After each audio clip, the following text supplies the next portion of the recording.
Hello and welcome to the Parallel Paths podcast. My name is Artemis. I'm going to be your host in this book club. We are talking about The Redacted, written by Shenelle Trujillo and Matthias of Spellbound. We are going through chapters 5 and 6. So if you have not read those chapters yet, hit pause in this video, go back, read those chapters of The Redacted, come back and join our conversation.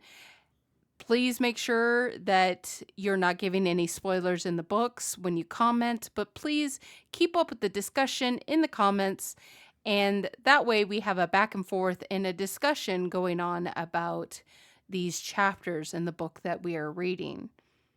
If you have not read the books or not planning on reading the books, this is not the video for you. You are not going to be getting major spoilers. This video is heavily edited to only be easy to follow along if you have read the chapters that we are on. With that all being said, make sure you are subscribed. You hit that bell icon for when we upload every Monday of the book club, and you can follow along with us as we go through these books. Be sure to like and subscribe. Also, in the description below is the link to where you can get yourself your own copy of The Redacted. Also, our website is in the description. Check us out. Check out our merch. Check out what we have to offer. And without further ado, let's jump into this book.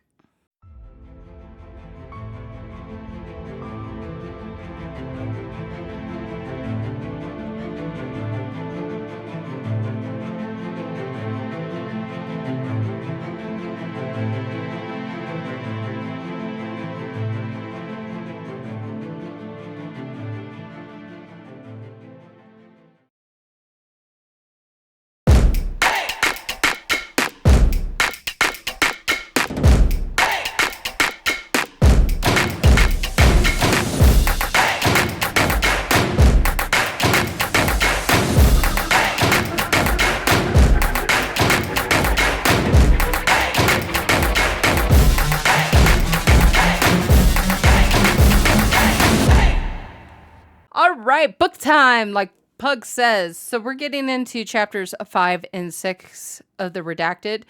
We go to chapter 5, which is called Getting into a New Flow. And chapter 6 is called A Flower That Wilts. So chapter 5, we basically, the whole entire chapter is us going to The Redacted, and we meet new characters there. We meet a doctor that was of Syntech, and then we meet an engineer, and we kind of see that their base is like no joke. So the way I picture what you see on movies of like how the FBI is all set up with their computers and tracking things and tracking people, and there's people walking around like it's all professional, and it is not it's not as low budget as they thought it was going to be. It's this huge networking type of thing. And they meet the doctor that used to be a doctor of Syntech. Let me get his name. Dr. Arden Hunter, lead physician. Matthias says that he physically has a reaction to that name. I think we need to also remember that. Matthias had a direct connection to Nelson. He had Nelson in his head for months. So we believe that it was like a two-way street. Not only was he in Matthias's head, but Matthias was also in his head. So we also, every time that Matthias has a thought or a feeling about something, we should be taking it seriously. So he has a reaction to the name Arden Hunter. And Arden Hunter was a doctor of Syntech. So I did highlight that is something that we should take notice. And what are your guys' thoughts about Arden Hunter as the lead physician? What are your thoughts on the engagement that they had with this Dr. Osintek? Christy doesn't trust him. Grace says he isn't trustworthy at all. There's something off-putting about him. Not as much as I get from Jasper. He's hiding something evil. Well, the way I pictured it was, we're going to go into real world things. The way I was picturing him was like the doctors of the Nazi regime. They did awful things, awful experimentation, and when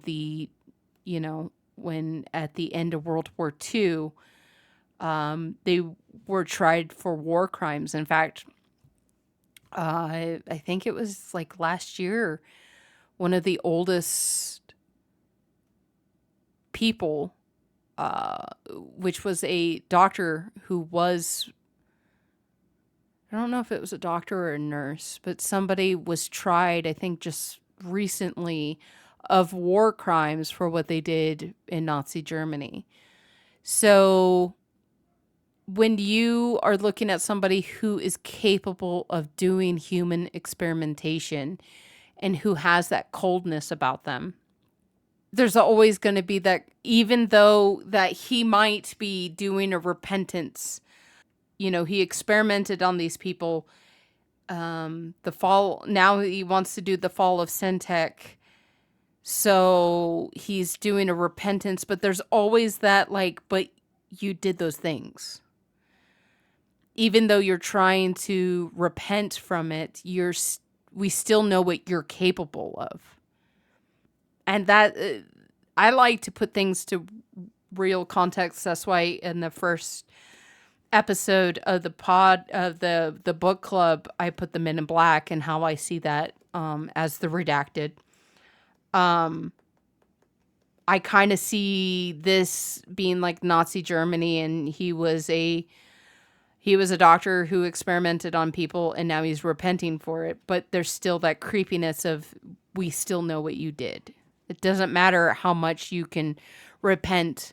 You are capable of doing things that most people think that they're not capable of doing. So there's always that creepiness about it.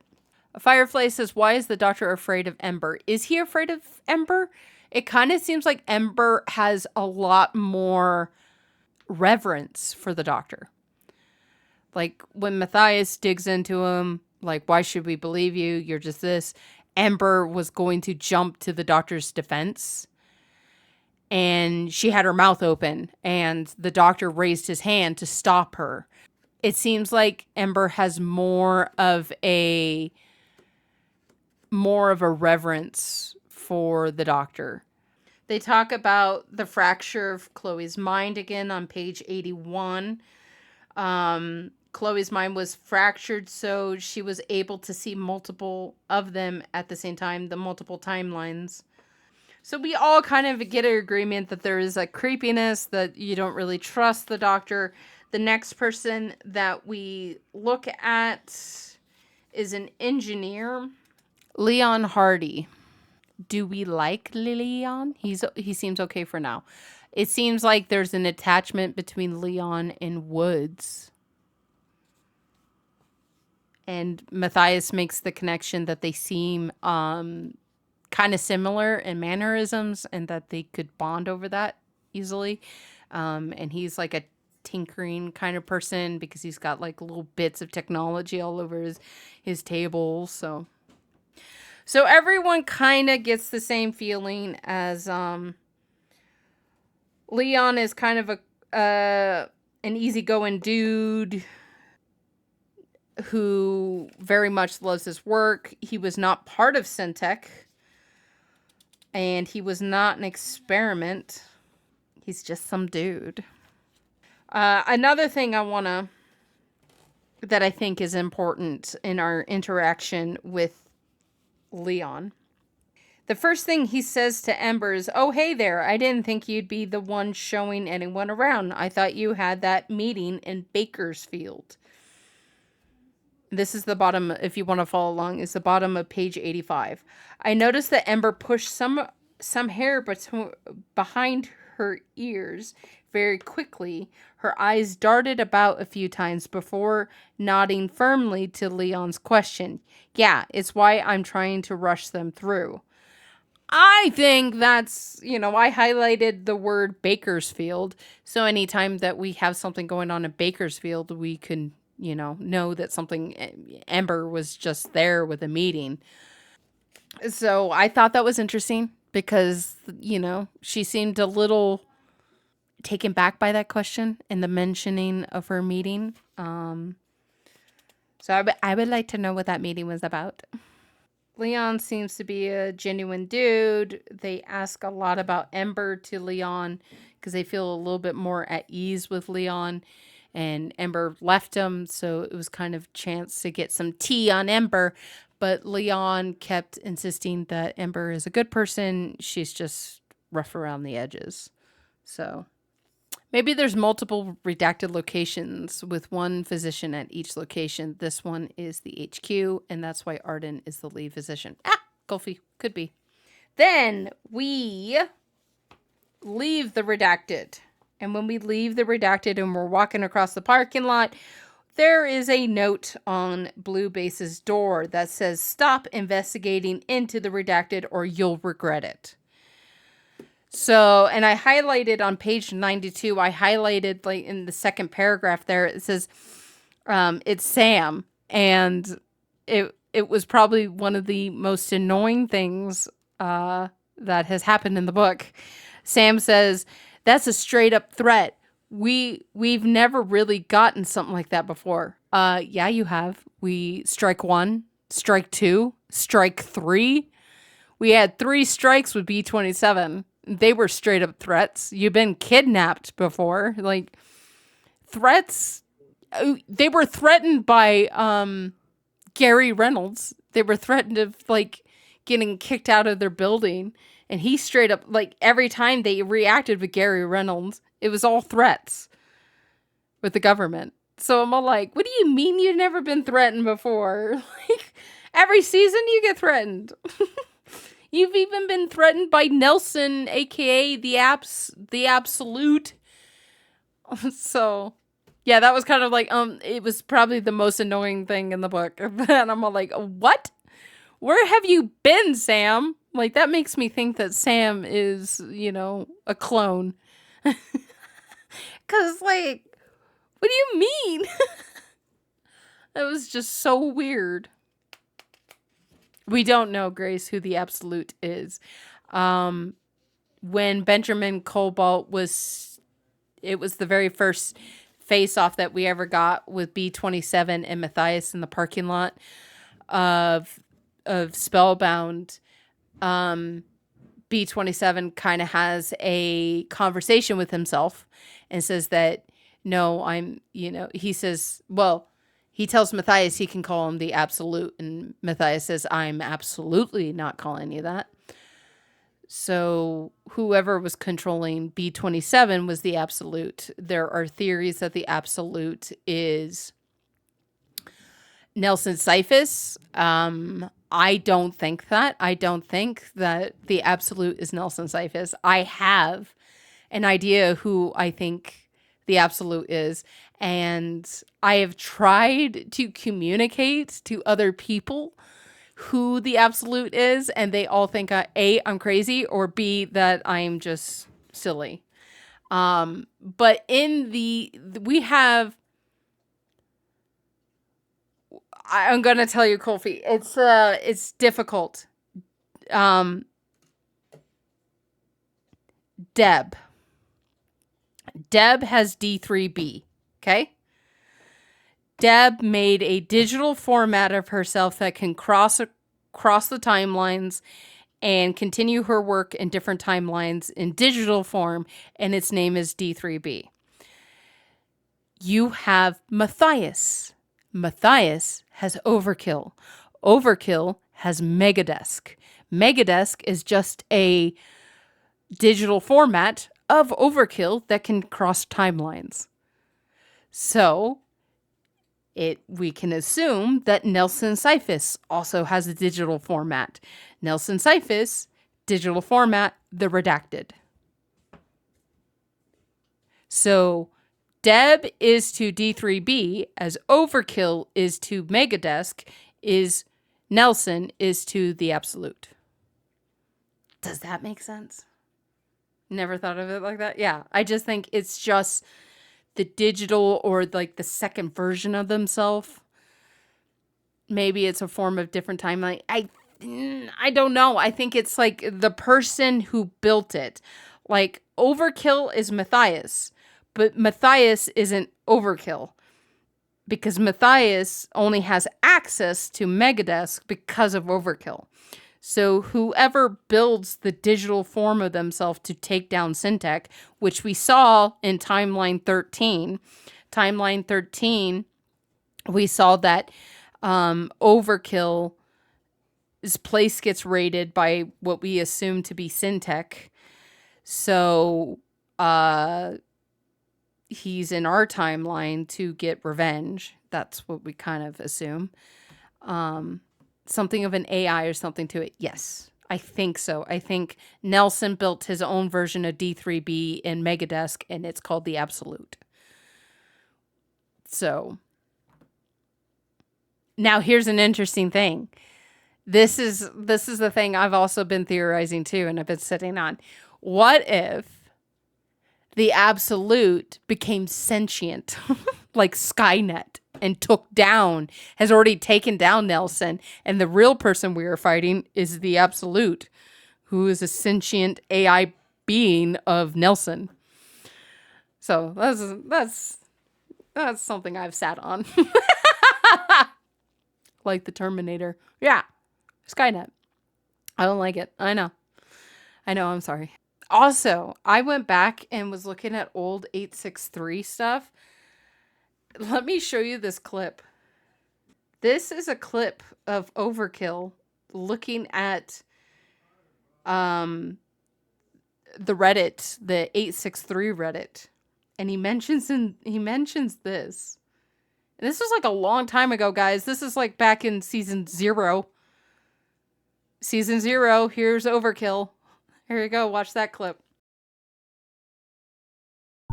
It's Timeline 2, where Sam's evil in the Megaverse. Wait, is that right? Hold on, let me reference my timelines here. The Megaverse is complex, guys. Oh no, Timeline 6. Sorry, Timeline 6. Sam is the killer. I'm still in it though. Sam's evil. I need to go back. Here's some food for thought for people who are rewatching 863. I want to go back and make a list of every single time timelines are mentioned. We know timeline 6, 13. There's the timeline that Dr. Mercer's from, which I can't think of at the top of my head. We know Overkill's from timeline 13. Yeah, Overkill has a list of timelines on his phone. Yeah. And he calls it the Megaverse. So, like, oh my God, this is, 432 and 431. Yeah, that makes sense because it was half of 863. We know 863, 864. I need to go back and see because he mentions timeline 2. So he knows about timeline 2. So what happened in timeline 2? He mentions timeline 6, where Sam is evil. I want to make a list of every single time the word timeline is mentioned. So there's freaking Overkill in season 0 talking about timelines, and we never picked up on it! I know for a fact. I don't think Matthias is listening to the book club, but I know I'm going to keep this in because I know for a fact he's probably smirking and laughing and giggling like, they're now just catching on and they're in season, they're in book format now. I just thought that was interesting. So that has nothing to do with the book, but yeah, I'm glad we went on this rabbit trail. Or timeline 2 is just baby stage of 863. Well, we do know that the first timeline is where Deb's from. Deb, Nelson, Wes, And that was the first fracture of the timeline. Something happened. Nelson did something and fractured the timelines, went into timeline 2. And basically, Nelson, we know's full mission is to control the Megaverse, that Overkill calls it. So, and I think we need to know this stuff. Okay, people, is this thing on? Is this thing on? We need to know this stuff for whatever Spellbound, because I know that he even said he's working on Overkill. Shenelle is no longer writing for 863 because she's writing for Overkill. So I think we need to remember that Overkill is still connected to 863, and he knows all about this stuff. And so I think we need to know this stuff for the stuff that's going to be happening. I love how he calls it the Megaverse as though it revolves around him. Of course. Overkill is a little egotistical. His name is Overkill. All right. So let's jump back into the book. Chapter 6, A Flower That Wilted.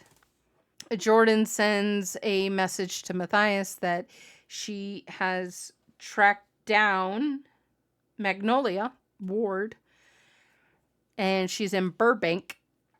So they go to Magnolia Ward's house. We know she's paranoid, but she does eventually let them in. You would think someone who is like truly devoted to Deb would have jumped at the opportunity to meet Project 863. I think she's just very terrified of everything. Oh, like just a paranoid person. I would have because they said that she was very devoted to Deb, and Deb's favorite project was Project 863. Why wouldn't she recognize the three of them? She wouldn't recognize Bailey, but why wouldn't she have recognized Matthias, Samantha, and Woods? And why wouldn't she just jump at the opportunity to help them? Because, they're ultimately working for Deb. Maybe her memory was wiped away. Grief can do weird things to the mind. True.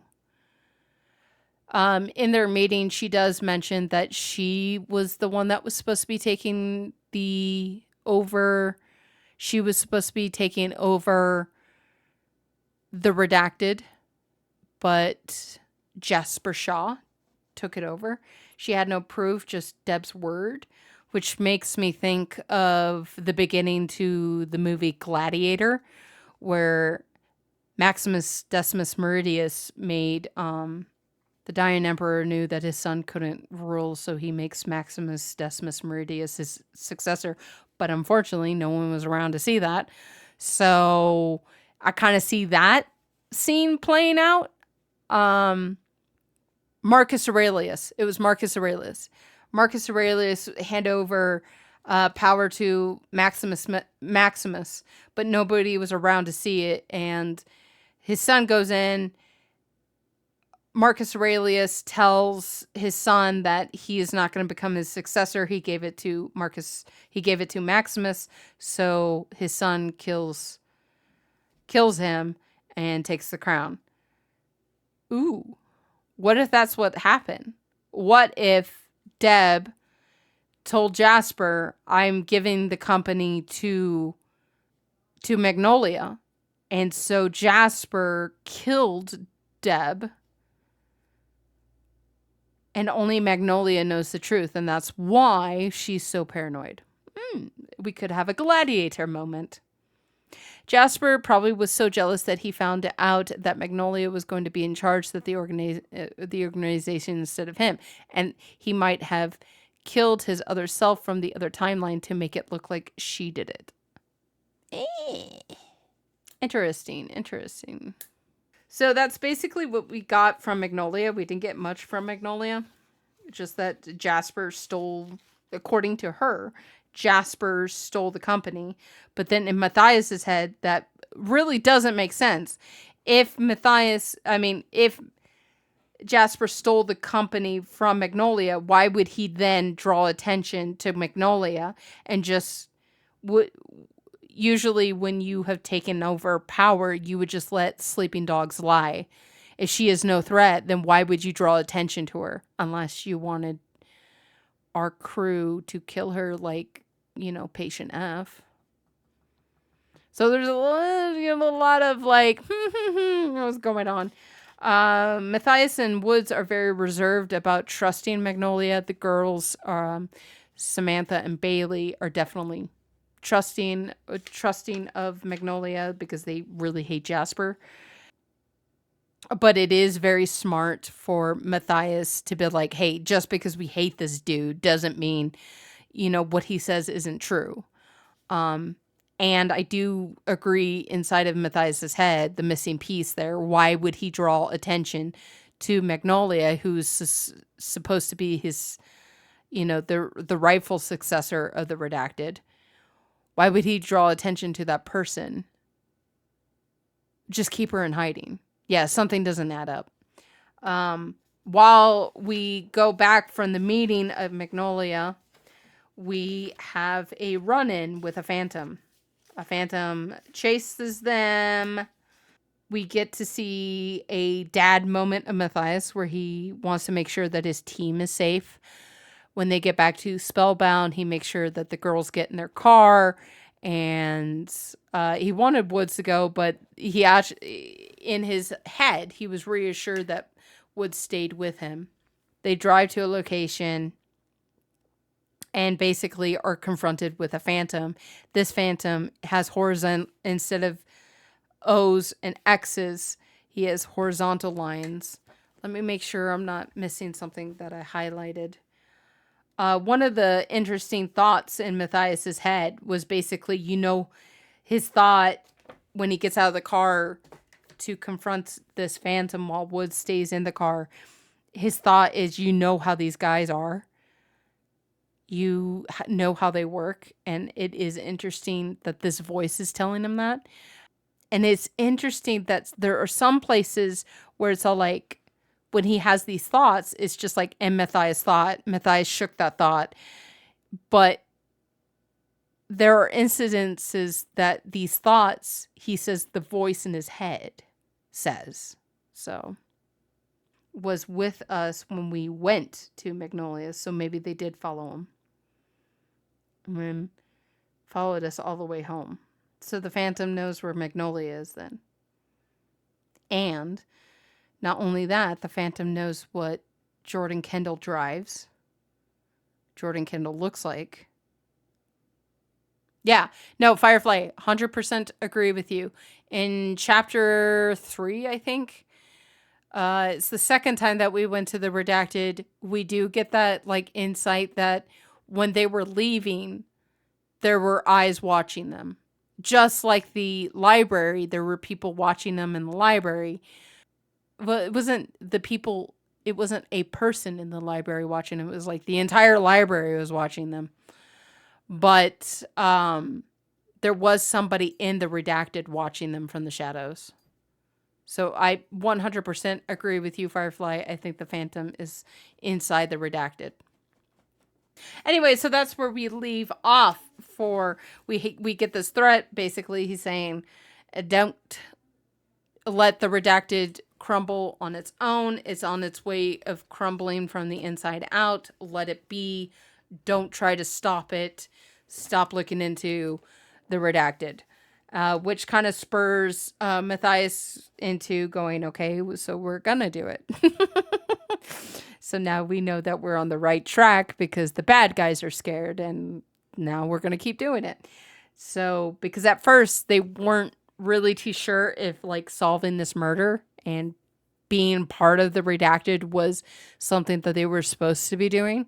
But now that a phantom is telling them not to, now they know that they should be doing it because it's getting the enemy scared. So anyway, so that's where we leave off. Next week we are doing chapters 7 and 8. 7 is a flower that never bloomed, and 8 is a collection of unanswerable questions, which is basically summarizing 863 for us. 863 is just a collection of unanswerable questions. So we are going to leave off on you should be reading up to page 154. That is the end of chapters 8. So that is your homework, chapters 7 and 8. Thank you for participating in today's discussion of the Redacted, chapters 5 and 6. We will see you guys next week, same place, same time, on Mondays. If you want to catch us live, be sure to check the link down below for our website, which will lead you to our Discord. We record live every Saturday. So if you would like to join the discussion live and be featured in the next podcast, that is the place to connect us with. So we'll see you guys next week for chapters 7 and 8. Hope you all have a wonderful week, and bye-bye.